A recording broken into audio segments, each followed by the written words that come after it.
लोगों ने सुना ही होगा कि हॉस्टल वगैरह में कहीं ना कहीं उन पर वहाँ पर भूत वगैरह होते ही हैं।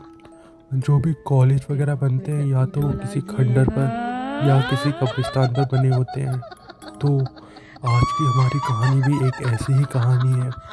हमारी कहानी शुरू होती है एक लड़की से। उसने एक बीटेक कॉलेज में अभी अभी एडमिशन लिया हुआ होता है। कुछ समय बीत जाता है। एक दिन वो छत पर जाती है और जब वो छत पर जाती है तो एक अजीब सी हवा उसके कान के पास से गुजर जाती है। ऐसा उसे तो एक थोड़ा डर का एहसास होता है उस समय पर, लेकिन वो ऐसे छोड़कर वो नीचे आ जाती है। और उसी रात की बात होती है कि अचानक से उसके पीछे कोई औरत बैठी हुई होती है। वो उसे देखकर डर जाती है और उस औरत के नाखून बहुत बड़े होते हैं, उसके बाल बिखरे हुए होते हैं और वो उसके कान में बोलती है, मैं छबीली हूँ और तुझे साथ में लेके जाऊंगी। ऐसा हो जाता है। थोड़े कुछ टाइम बाद उस लड़की की तबीयत खराब होने लग जाती है और रोज रात को वो औरत उसे डराने आती है। तो कुछ समय बीत जाता है। उसके घर वालों को पता चलता है तो उसके घर वाले उसे बुला लेते हैं वापस। तो एक बाबा को दिखाया जाता है तो वो बताता है कि इस पर एक प्रेत का साया है, यानी आत्मा का।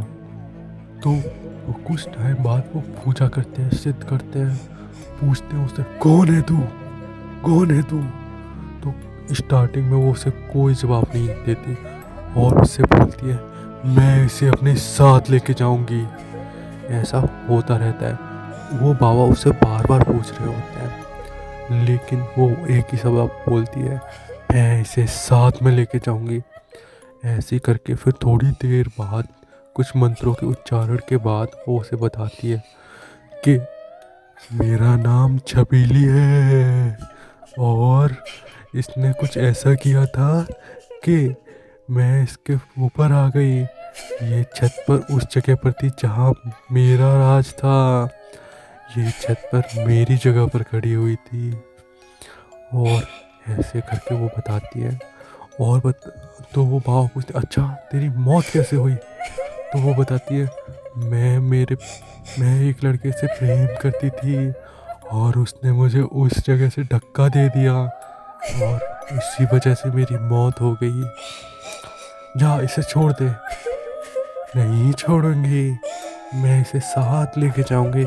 ऐसे करने के बाद थोड़ी देर बाद वो उसे छोड़ देती है।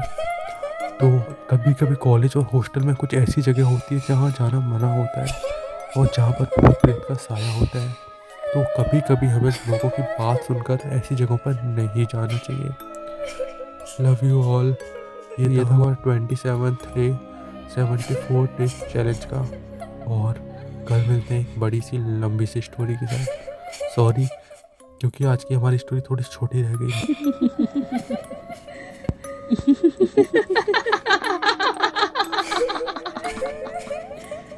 Kenapa tak tidur lagi, ha?